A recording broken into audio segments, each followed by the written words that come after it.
Mummy, जरा इस check पर साइन कर दीजिए। मुझे पैसों की बहुत ज़रूरत है। गुड्डी की स्कूल की फीस जमा करनी है।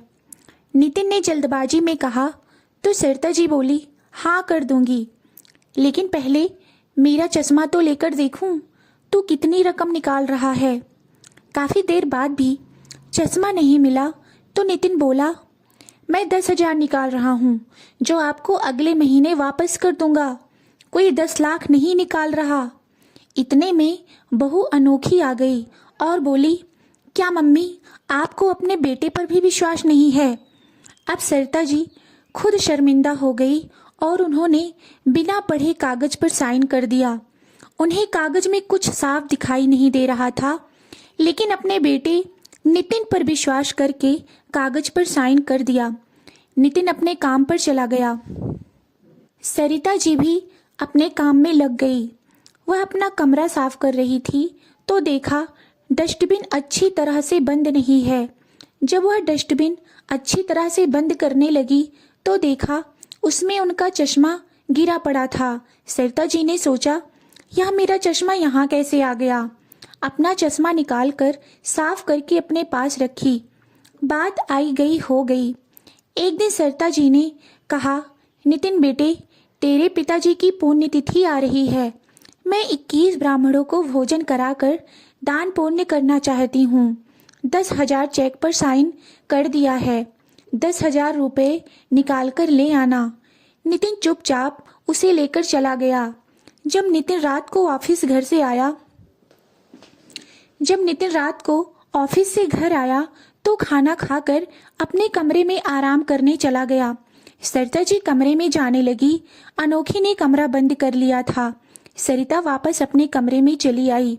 सुबह होते ही उसने नितिन से कहा कि वह 10,000 दे दे ताकि ब्राह्मणों के भोजन और दक्षिणा का इंतजाम करके। मम्मी, कल तो मुझे समय ही नहीं मिला, इसलिए मैं नहीं लाया। आज मैं जरूर लेकर आऊँगा। नितिन ने बहाना बनाया और चला गया। 2-4 दिन चलता ही रहा। उसका रवैया देखकर सरिता जी एक दिन खुद ही टहलने का बहाना करके रिक्शे से बैंक चली गई। उन्होंने जब दूसरा चेक जमा करवाया तब पता चला कि उनके खाते में एक भी रुपया नहीं है, पर बैंक के खाते में तो 10 लाख से भी अधिक थे और उसमें ब्याज भी तो जुड़ता था। यह सब जानकर उनके होश उड़ गए। थोड़ी देर तक तो उनका दिमाग सुन्न हो गया। फिर उन्होंने पानी पिया, हिम्मत जुटाई और फिर पूछा, सारा पैसा किसने और कब निकाला? बैंक कर्मचारी जान पहचान वाला था तो उसने बताया कि इस तारीख को सारा पैसा निकाला गया है।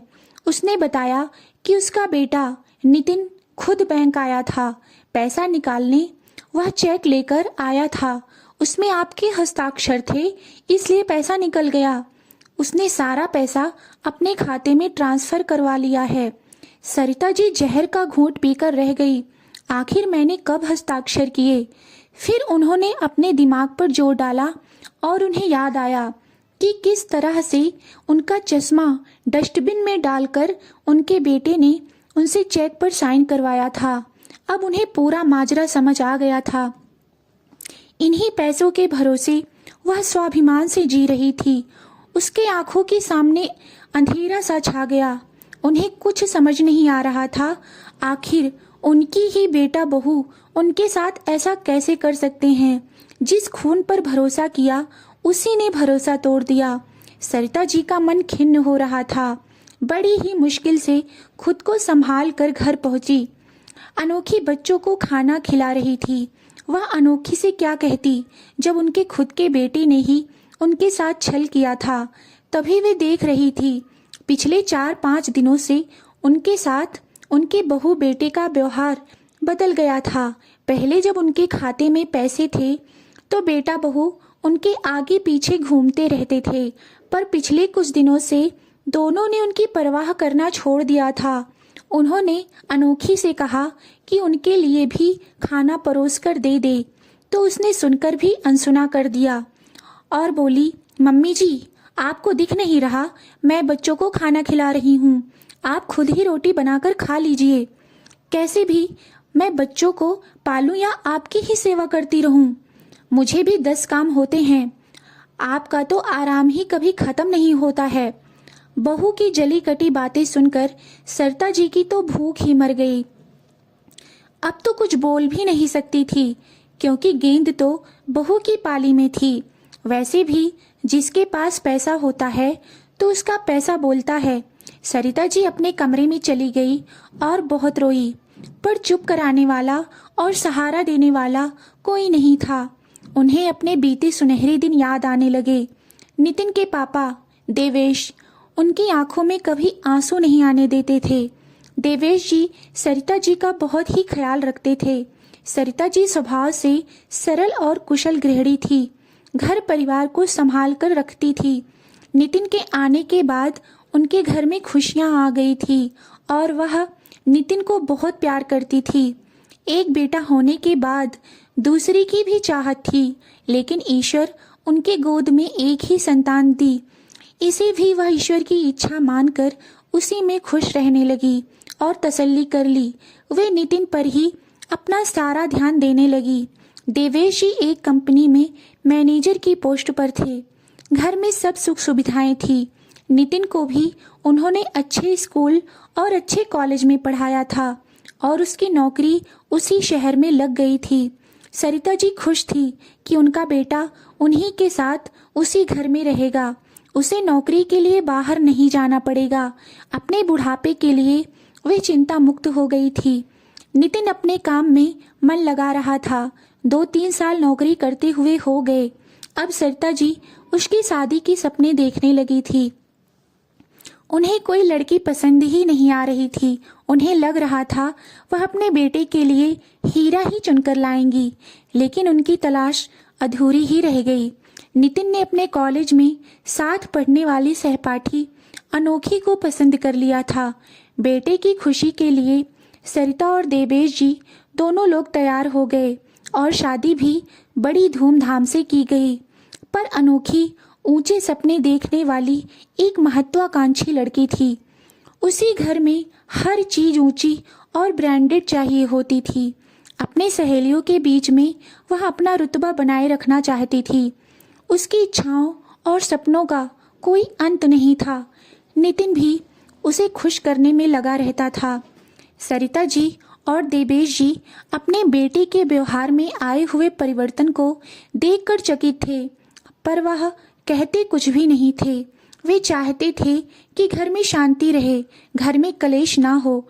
नितिन और अनोखी के 2 बच्चे भी हो गए थे। दोनों को दादा दादी बड़े लाड से पाल रहे थे। अनोखी की फरमाइशें अभी भी कम नहीं हुई थी। कभी शॉपिंग मॉल तो कभी मूवी उसकी दिनचर्या में शामिल था। उसे बस खुद पर खर्च करना अच्छा लगता था। सास ससुर के खर्चे उस पर अखरते। उनका यही रवैया देखकर देवेश जी सतर्क हो गए थे। जब उन्हें रिटायरमेंट का पैसा मिला तो उन्होंने वह पैसा सरिता जी का खाता खुलवाकर उसमें जमा करवा दिया था। क्योंकि वे निजी कंपनी में जॉब करते थे तो उसमें पेंशन भी नहीं मिल रही थी। शायद अपने भविष्य का उन्हें पहले ही आभास हो चुका था। कुछ समय बाद हृदयाघात से देवेश जी की अचानक मृत्यु हो गई। सरिता जी यह सदमा बर्दाश्त नहीं कर सकी। बड़ी मुश्किल से वह सामान्य हो पाई थी। पति की यादें उनसे भुलाई नहीं जाती थी। नितिन का काम अच्छा चल रहा था, लेकिन वह किसी न किसी बहाने सरिता जी से पैसे मांगता रहता था। सरिता जी भी समझती थी वह अप्रत्यक्ष रूप से हर महीने 10,000 रुपए उनके खर्च के लिए ले लेता है। कभी भी फीस का बहाना, कभी राशन, कभी दवाई का बहाना करके ले लेता था, लेकिन कभी वापस नहीं करता था। इन सब के पीछे अनोखी का हाथ था, इसलिए वह बेटे की मजबूरी समझकर चुप रहती थी। पर आज तो हद हो गई। नितिन ने धोखे से सारा पैसा हथिया लिया था। शाम को नितिन ऑफिस से घर आया। उसके खाना खाने के बाद सरिता जी बोली, नितिन, चोरी से मेरे खाते से 10 लाख रुपए निकालने की क्या जरूरत थी? मुझसे मांग लेता। मुझे यूं धोखा देते तुझे शर्म नहीं आई? मेरे बाद तो वह पैसा तेरा ही होता। मैं तो उसे अपने साथ तो नहीं ले जाती। इस घर में इस तरह माँ से छल करना अच्छी बात नहीं। मम्मी जी, आप मुझ पर झूठा इल्जाम लगा रही हैं। मैं आपके बैंक से पैसे क्यों निकालूंगा? नितिन ने नजरें चुराते हुए कहा। सच्चा होता तो नजर ही नहीं चुराता, सरिता जी बोली। और हाँ, आज मैं बैंक गई थी। मुझे वहां शर्मा जी ने सब कुछ बता दिया। अब सच्चाई छुपाने से कोई फायदा नहीं। सरिता जी की बात खत्म होने के पहले ही अनोखी वहां आ गई और चिल्ला कर बोली, आप मेरे पति को डांट नहीं सकती।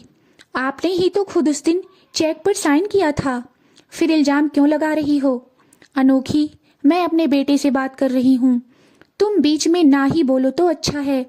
मुझे क्या पता था मेरा बेटा 10,000 की जगह 10 लाख भर के मुझसे पैसे छीन लेगा। मैं तो 10,000 के लिए साइन की थी। अनोखी फिर बोली, अगर पैसे ले लिए तो क्या हो गया? एक खाते से दूसरे खाते में ही तो डलवाया है। पैसे घर में ही तो हैं। मेरे पति ने खर्च तो नहीं किया। आपका क्या पता, आप बूढ़ी हो गई हैं, जाने कब चल बसें। जैसे पापा जी अचानक से चले गए, अब इन्होंने खुद पैसे ले लिए। पैसे तो घर पर ही है ना। नितिन चुप था, लेकिन अनोखी लगातार बोलती जा रही थी। अनोखी, बहुत फर्क पड़ता है। सुहाग जाने पर स्त्री टूट जाती है, वैसे ही दूसरों पर निर्भर रहने से भी वह टूट जाती है। अब मुझे पैसों के लिए तुम लोगों पर निर्भर रहना पड़ेगा और बार बार तुम लोगों से पैसा मांगना पड़ेगा। तुम लोगों ने मेरा स्वाभिमान छीना है और मैं ऐसा नहीं होने दूंगी। तो क्या करोगी तुम माँ जी? हमारे ऊपर केस करोगी, कोर्ट कचहरी का चक्कर लगाओगी, अपने बेटे बहू को जेल में भिजवाओगी? काश मैं ऐसा कर पाती, लेकिन मैं ऐसा नहीं कर पाऊंगी। बच्चे माँ बाप के साथ बुरा कर सकते हैं, लेकिन माँ बाप अपने बच्चों के साथ कभी बुरा नहीं कर सकते। यह कहकर सरिता जी अपने कमरे में चली गई। उन्होंने अपना कमरा बंद कर लिया। उन्हें कुछ समझ नहीं आ रहा था कि अब वे क्या करें, क्या ना करें। तभी उनके दिमाग में एक विचार आया। उन्होंने अपना कमरा खंगाला तो उसमें उन्हें घर के कागजात मिल गए। चुपके से उन्होंने घर बेचने और खरीदने वाले दलाल के पास फोन कर दिया। 7 दिन घर में शांति बनी रही। नितिन अपनी माँ से नजरें मिला नहीं पा रहा था। फिर एक दिन घर खरीदने वाले दलाल और उनका परिवार उनके घर में आया और वे लोग घर देखने लगे। नितिन ने गुस्से में कहा, यह लोग कौन हैं और हमारे घर में क्यों आए हैं? बेटा, मैं अपना घर बेच रही हूँ। घर 80,000 में तो बिक ही जाएगा, लेकिन हम घर नहीं बेच रहे हैं। नितिन ने कहा, तुम कौन होते हो घर बेचने या ना बेचने वाले? घर मेरे नाम पर है और घर मैं बेच रही हूँ। सरिता जी बोली, मुझे रुपयों की सख्त जरूरत है। अब तुम्हारे पापा की पेंशन भी तो नहीं आती और मैं पैसा कहाँ से लाऊं? तुम अपने परिवार को लेकर किराए के मकान में चले जाओ। 80 लाख में अपने रहने और खाने का इंतजाम मैं कर लूंगी। मैंने तुम्हारे मामा जी से बात कर लिया है, वह मुझे गांव में एक सस्ता घर दिला देंगे और जो पैसा बचेगा उससे मैं अपने रहने और खाने का इंतजाम कर लूंगी। उससे भी जो पैसा बचेगा वो मेरे खाते में रहेगा। सरिता जी के तेवर देखकर नितिन और अनोखी के पैरों के तले से जमीन खिसक गई। इतना बड़ा घर किराए में लेना आसान भी नहीं होगा। दोनों सोच में पड़ गए। आप लोग कल आइएगा, पर घर अच्छे से देख कर जाइए, अंदर बाहर ऊपर नीचे, घर बहुत बड़ा है। सबके चले जाने के बाद नितिन और अनोखी ने सरिता जी से माफ़ी मांगी। मम्मी जी, मुझे माफ़ कर दो। हमसे बहुत बड़ी गलती हो गई, बहुत भूल हो गई। हमें माफ़ कर दो। इस तरह से बेघर मत करो। सरिता जी भी यह नाटक ही कर रही थी। सरिता जी ने उन्हें माफ़ कर दिया और नितिन ने पुनः 10 लाख रुपए उनके खाते में ट्रांसफ़र करवा दिए और सरिता जी फिर से आत्मसम्मान के साथ जीने लगी। दोस्तों, जीवन में अपने ही बेटे बहू से मिले धोखे से माता पिता टूट जाते हैं। इसलिए उन पर निर्भर रहने की जगह अपने खाते में हमेशा कुछ न कुछ पैसे अवश्य रखने चाहिए और बिना पढ़े, बिना तहकीकात किए कहीं भी कभी हस्ताक्षर नहीं करना चाहिए। आजकल अपने ही खून के रिश्ते पर भरोसा नहीं कर सकते हैं। तो दोस्तों, आपको यह कहानी कैसी लगी? कहानी अच्छी लगी हो तो चैनल को लाइक और वीडियो को सब्सक्राइब करें। धन्यवाद।